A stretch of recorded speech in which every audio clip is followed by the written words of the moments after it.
Some storms don't pass, they choose. If you've ever felt called by something vast and unforgiving, come stand in the wind with me.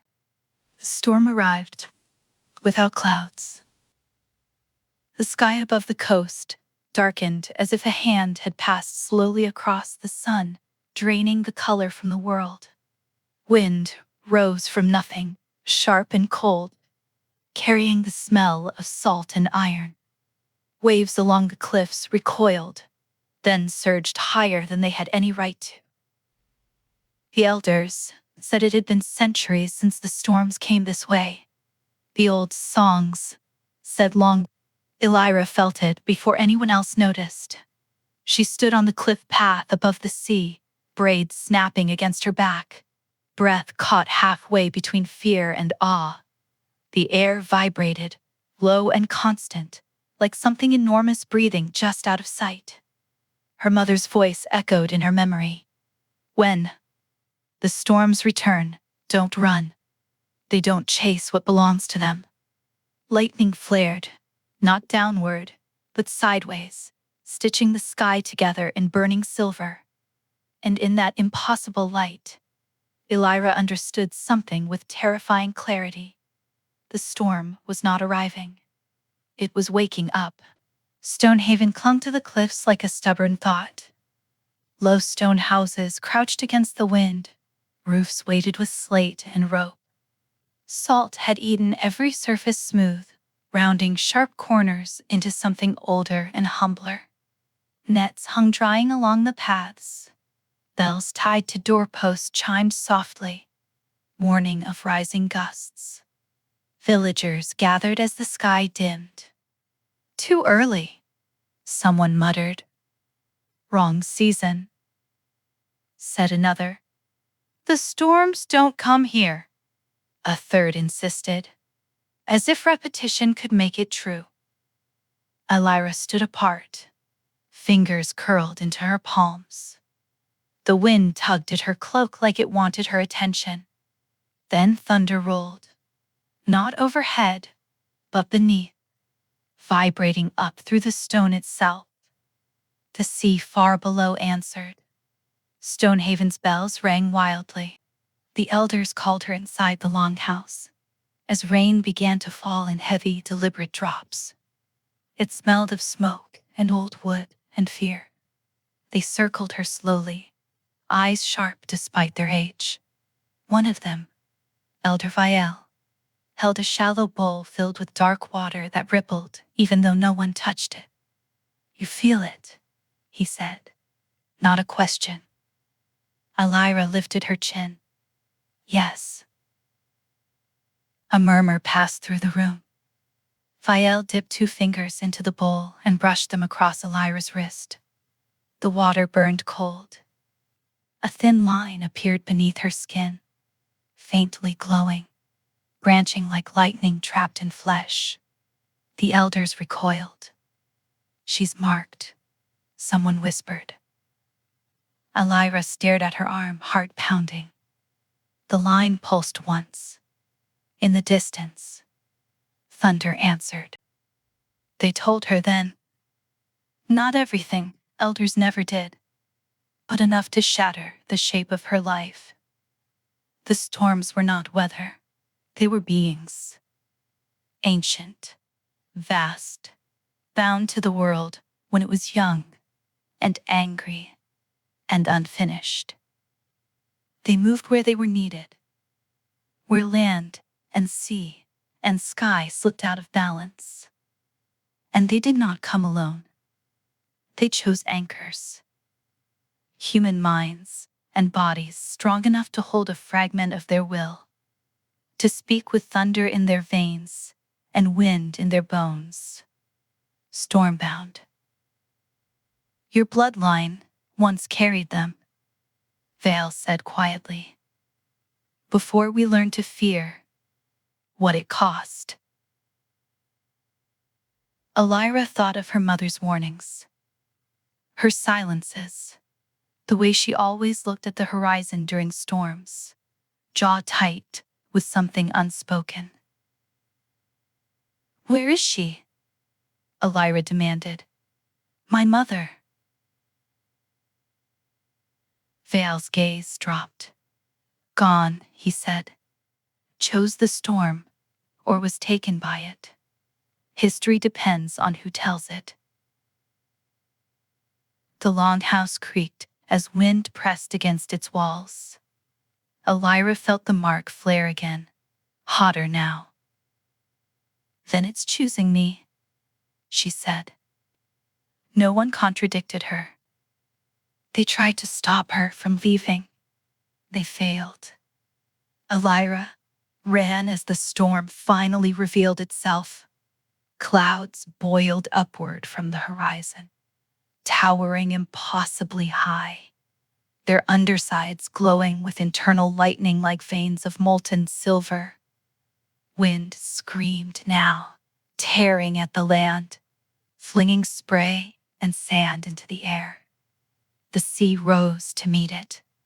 Waves slammed against the cliffs with enough force to shatter stone. One section of shoreline collapsed, vanishing into white fury. Elira skidded to a halt at the cliff's edge, rain plastering her hair to her face. The storm loomed before her, and for the first time it spoke. Not in words, in pressure, in rhythm, in a pull so strong it felt like memory. Her knees buckled. The mark along her arm blazed fully alive. I'm here, she shouted into the wind, voice ripped from her throat. If you want me, take me! Thunder split the sky in answer. Lightning struck the sea, not randomly, deliberately. The impact sent a pillar of glowing mist skyward, a column of light and water and raw power. Wind collapsed inward, spiraling, drawing everything toward its heart. Elira felt herself lifted from the ground, not violently, not gently, inevitably. Her breath left her as the storm wrapped around her senses. She tasted metal and rain. She heard voices layered atop one another, not human, not cruel, simply vast. Anchor. The word pressed itself into her mind. She screamed, not in pain, but in surrender. The mark burned. The storm answered, and Stonehaven watched as one of their own vanished into living weather. Elira did not fall. She was held. The storm closed around her like a colossal lung inhaling, pressure equalizing instead of crushing, wind curving away from her body as if obeying an unspoken rule. Rain struck everywhere except her skin, diverted in shimmering arcs. She was suspended in a vast hollow of motion. Lightning crawled across the inner walls of cloud, illuminating structures within the storm that no map could explain. Spiraling corridors of vapor, rotating shelves of condensed air, currents braided together like muscle fibers. She could feel it thinking. Not in language, in intention. Her heartbeat synced with the thunder's rhythm before she realized it was happening. You are small, the storm conveyed, not weak. Elira gasped, breath steady despite the chaos. What are you? She whispered. The answer arrived, a sensation rather than sound. Memories that were not hers, oceans ripping themselves apart, mountains ground down by centuries of wind, coastlines reshaped, over and over until the land learned to bend. We are correction, the storm told her. We are balance remembered. Her mark burned in agreement. The storm carried her deeper. She passed through layers of pressure and heat that should have torn her apart. But each time her body began to fail, the mark flared, and the storm adjusted, recalibrating itself around her presence. She realized then what an anchor was. Not a controller, a constraint, a human shape The storm wrapped itself around, so it would not unravel the world entirely. "You slow us," the storm said, not accusing. "You focus us." "And what do I get?" Elira asked, voice trembling. The storm hesitated. That alone terrified her. "Memory," it said finally. "Purpose." The air thickened with images. Stormbound before her, men and women suspended in past centuries, their bodies marked like hers, eyes glowing with reflected lightning. Some screamed, some sang, some simply endured. And one face made Elira's breath hitch. Her mother. Not young, not old. Frozen, at an age Elira had never known her. Alive. Still holding. "She didn't abandon you," the storm conveyed gently. "She chose to remain so you would not have to." Elira shook violently. "No," she whispered. "They said she was taken. They said she failed. They said what allowed them to sleep." The storm carried her memory forward. She saw Stonehaven generations ago. Cliffs collapsing under relentless surge. Villages erased. Stormbound anchors burning out too fast. Dying because no one had prepared them. Her mother stepping forward when the elders hesitated. Choosing. Holding. And then asking for one mercy. Let her daughter live free. The storm had agreed. Until now. The mark pulsed harder. Elira felt the truth land in her bones. "I was never meant to escape this," she said. "No," the storm replied. "You were meant to choose." Time did not pass normally inside the storm. Minutes stretched. Years folded. Elira felt the storm's constant pressure, not painful, but relentless. Every surge required her presence to stabilize it. Every directional shift pressed through her muscles and nerves like resistance training for the soul. She began to understand the exhaustion etched into her mother's face. "Anchors age differently," the storm explained. "Time flows through you instead of around you." "What happens when we can't hold anymore?" Elira asked. The storm did not soften its answer.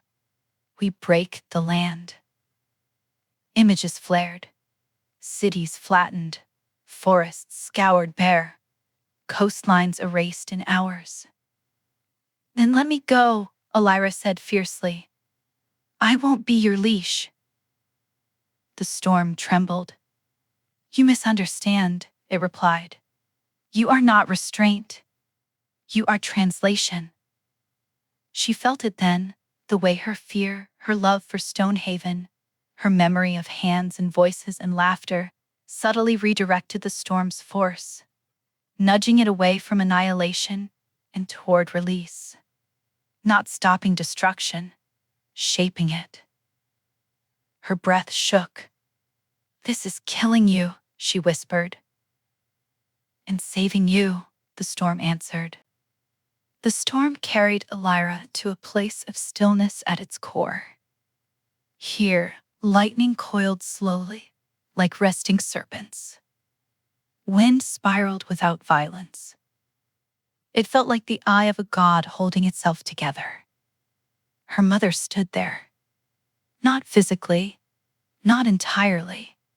An imprint of will and memory, held together by the same force now binding Elira. "My little storm," her mother said softly. Elira sobbed. "You lied to me," she said. Her mother smiled with unbearable sadness. "I protected you," she replied. "There's a difference. You were supposed to come back. I was supposed to keep the world intact long enough for you to grow," her mother said. "I did." The storm pressed closer, attentive. She weakens, it conveyed. The balance must be renewed. Elira understood. One anchor could not hold forever. Let her go, Elira said. Take me instead. Her mother shook her head. No, she said. You will not disappear the way I did. The storm waited. For the first time, it did not impose. It listened. Elira thought of Stonehaven, of bells and nets and slate roofs, of children who didn't know the cost of calm seas. She thought of her mother's exhaustion. I'll bind myself, Elira said slowly, but not alone. The storm stilled completely. Explain. Let me move, she said. Let me walk the land between storms. Let me teach others what you are, so anchors are prepared, shared, temporary. Lightning rippled, uncertain. Humans forget. Then mark us, Elira said, so we remember. The storm surged, then recoiled, a massive intelligence recalculating something it had never considered. Such a system risks instability. So does burning out your anchors, Elira replied. Silence. Then, agreed. The pressure shifted. The storm loosened its grip. Her mother's imprint brightened, then began to dissolve. I'm proud of you, her mother whispered. The storm released her. Elira fell. This time she fell. Wind screamed past her, rain striking her skin. Gravity reasserting itself with terrifying speed. But the storm shaped her descent, cradling her trajectory toward the cliffs instead of the sea. Stonehaven rushed up to meet her. She hit the ground hard, breath driven from her lungs. The storm withdrew, towering clouds rolling back toward the horizon, lightning fading to distant murmurs. The mark on her arm dimmed, but did not vanish. She lay there, soaked and shaking, alive. Above her, the sky slowly cleared. The storm was gone, but it was not finished. Stonehaven woke to a silence it did not recognize. The sea was calm, not peaceful, but resting, like a creature with one eye open. Broken slate and splintered nets littered the cliff paths, but the village still stood. Houses leaned, bells hung crooked, but nothing had been erased. People emerged slowly, wary of trusting the sky. They found Elira near the cliff edge, wrapped in soaked cloth, breathing shallow but alive. No one spoke at first. Then the oldest fisher knelt beside her and pressed his forehead to the stone. She held, he said. The elders did not correct him. They could still feel it in their bones. The storm had passed through her, not over them. Days passed. The sea behaved. The sky stayed watchful. Elira healed slowly, her body stiff with exhaustion that sleep could not touch. The mark on her arm faded to a soft silver blue, branching faintly beneath her skin like a remembered scar. The elders examined it with fear, thinly disguised as reverence. She's still bound, one whispered. Elira met his gaze. I'm still chosen, she corrected. At night, she dreamed of wind moving across land without breaking it, of storms turning aside at the last moment, as if remembering something important. She woke knowing where they would go next. Elira left Stonehaven before the next season turned, not in secret. The village watched her go, bells chiming softly in the breeze. Some looked afraid. Others looked hopeful. She carried no weapon, only knowledge. When the first inland storm began to swell weeks later, she arrived before it broke. She stood in the open fields and felt the pressure rise, felt the storm searching for a shape to wrap around. She opened herself, just enough. The storm slowed, adjusted. It did not need to take her. It only needed her attention. She stayed until it passed, then moved on. They began to find her. A girl, inland, who felt thunder before clouds formed. A dock worker whose dreams always ended in rain. A shepherd who could smell lightning hours before it struck. Elira taught them what the elders never had: how to listen without surrendering, how to anchor without vanishing, how to step away before the storm asked for too much. Not all of them survived, but none of them were consumed. The storms learned. So did humanity. Years later, Elira stood alone on a ridge as a massive system gathered offshore. This one was ancient, dense with memory. It recognized her immediately. "Walker," it called. She smiled, tired but unafraid. "I'm not here to hold you," she said, "just to remind you." The storm hesitated, then it curved just slightly, sparing a coastal city without weakening its own release. Elira watched it go, feeling the quiet pride of something that had changed without being diminished. Long after the elders who had hidden the truth were gone, the songs changed. They no longer sang of storms as punishments or gods. They sang of them as forces that remembered restraint. Children learned early that some people were born with wind in their bones, not to rule it, not to disappear into it, but to stand in its path and say, "Not here, not like this." Elira grew old. She never stopped hearing the storms, but they no longer tried to claim her. Above the sea one evening, clouds gathered, dark and heavy. She watched them with calm eyes. They passed. "Thank you for standing in the storm with me.